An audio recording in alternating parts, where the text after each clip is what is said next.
Magenta Opium by Sharon Baillie. Chapter the 1st. Spilled Milk.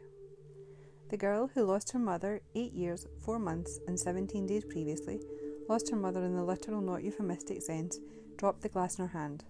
It fell on its edge, bounced once, spilled its contents, milk, and cracked down the line. She briefly contemplated crying, but what's the point? The noise that startled her into dropping the glass roared again as she lifted it from the floor. She kept hold of the glass and contemplated the noise before tears. It sounded like thunder in the living room. She was currently in the kitchen, broken glass in hand, milk seeping at her toes. And again, the thunder. This time with a rat-a-tat-tat. Was it the door? Could the door make that amount of racket and still stay a door and not become kindling? Were its hinges still intact? Or would they shear through with another attack? If it was the door had never caused even an ounce of trouble. Why would it start now? Her dry toes get thirsty for milk. Everything must be even. Milk seeping at the right toe must be equalled with milk on the left. There's also a temperature issue. Likewise, with the door, although able to be a door at standard temperatures and pressures, its door-like qualities are not altogether independent of temperature. At 800 degrees Celsius or Fahrenheit, choose your poison, the door would be a doorway plus mess. At minus 200, it would be a wall. Immovable.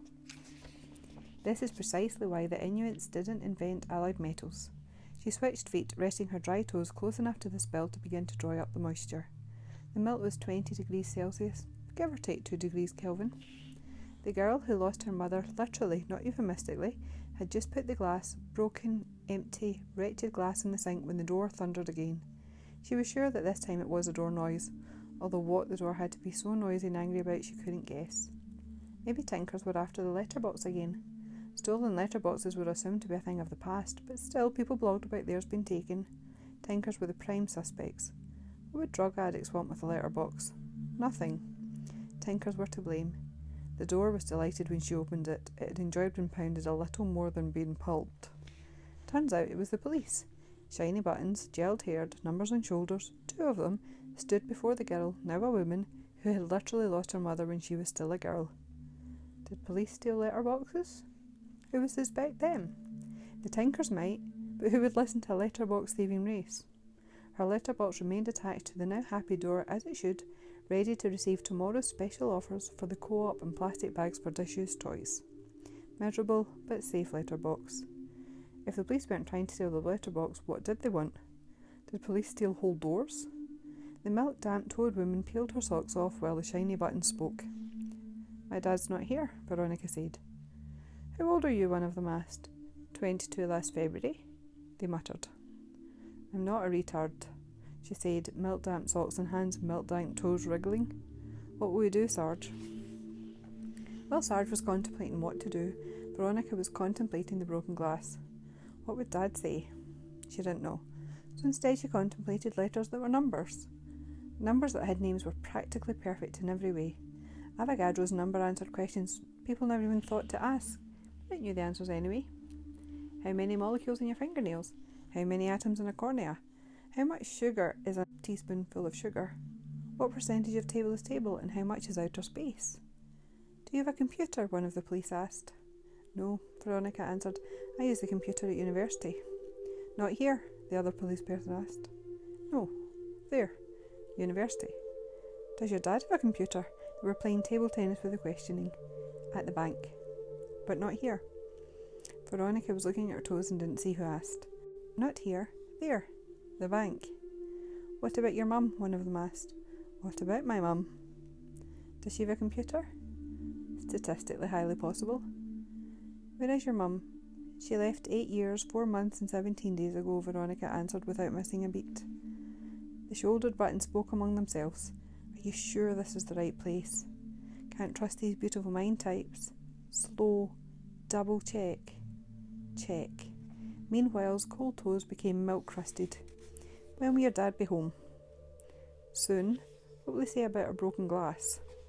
Was it an accident? Of course! Why would I break it on purpose? Do people break glasses on purpose? Sometimes. More muttering. You very sure? Litigation. Miss, are you going to be okay alone? Is there anything we can help you with? Do you know what's inside a sausage dog? The police looked to see if either one of them knew how to answer. What, you mean like chicken and ground up bones and stuff? One ventured. What? Veronica asked, astonished by the answer. What? The police person who offered the answer said, equally surprised by her reaction. That's inside a sausage dog, ground up chicken bones. How? Oh, wait. No.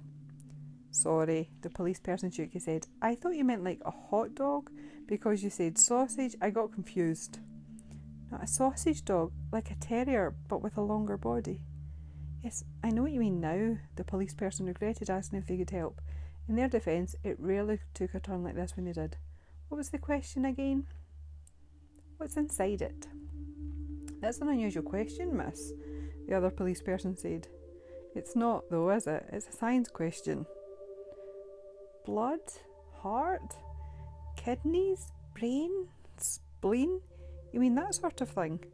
They were too far gone to back out now. Yes, but what about in the spaces? Spaces of what? That's my question, Veronica stated. There are no spaces. Veronica had forgotten hers were cold. But its organs must be the same size, she said, roughly speaking as a terrier, but its body's about 50% longer. Its heart can't be 50% longer. How long have you been thinking about this? Since 1739, when I saw a sausage dog and wondered what was in all its spaces. Miss, we're going to come back later. 8 years, 4 months and 18 days precisely previously, for a night had passed since the police first called, Veronica had lost all her baby teeth, but not a mother. She went to school mother full and came home mother lost. It was her 14th birthday. There was a cake in the cupboard with Teletubbies on it. The girl with the lost mother and the husband with the lost wife had cake for dinner. Tinky Winky, Dipsy, Lala and Po, instead of Thursday macaroni. We never need to have macaroni again, the wife-lost man said when they inspected his wardrobe to find it devoid of her. Why's she gone? Veronica asked. I don't know. Will she be back? Probably not, was all the discussion needed by either the mother lost or the wife lost. There was no void left or felt, but all the same Mr. Dempsey, with a wife physically lost, filled it by paying someone to fill the void he didn't really have. Veronica barely noticed the difference, except that Dad went out more and came home smelling like under the sink did that time a mouse died back there and flies laid eggs in its rotten stomach. The mother-lost girl made a graph and found a linear relationship between how rotten her dad smelled with how happy he was. Extrapolating it back to zero, the conclusion was there to be drawn that every day until 8 years, 4 months and 18 days previous, he had smelled faintly of clean skin and was therefore totally miserable. But Veronica didn't make the graph to draw conclusions, but just because she wanted to. The void that wasn't really there, he paid a big, strapping woman to fill, was not filled with sex. Not in the classical sense of the word sex. No copulation was involved. Big, strapping, tattooed woman would take the wife-lost husband in her specially adapted flat and... It's not time for that yet. The morning after the police first visited, they called again. The door was less traumatised, the letterbox unthreatened, and Mr. Dempsey, petrified they knew about big, strapping, tattooed, rough-and-tumble women transactions, invited them in with a guilty quiver, which was noted by all the shiny buttoned hair gelled solder numbers since that was their job. Again they asked about computers. We don't have one at home, he said. I use the one at work at lunchtime to read the BBC News. Veronica, my daughter, has never asked for one. Of course you're welcome to look around. The black figures moved from room to room like corporeal, clumsy shadows. They moved towels out the airing cupboard, looked under Veronica's bed, searched the electricity happy shed, and gathered in the kitchen, muttering, absolutely sure, no question, hiding something, keep looking, guilty. They searched again because it was their job and they were absolutely sure. We'll need to check the loft, Mr. Dempsey was told. I don't have a ladder. I'll get a chair. Chair retrieved, a thick, touchable, excessively hair-gelled shadow opened the loft while Veronica watched from the bathroom doorway. White plastic ladders incorporated into the loft hatch slid down and stopped in the chair. That's odd, Mr. Dempsey said, surprise and guilt about completely unrelated rough-and-tumble women matters, mixed in equal measure. We don't have loft ladders. And so precisely 8 years, 4 months and 18 days after she was lost, Veronica Dempsey's mother was found.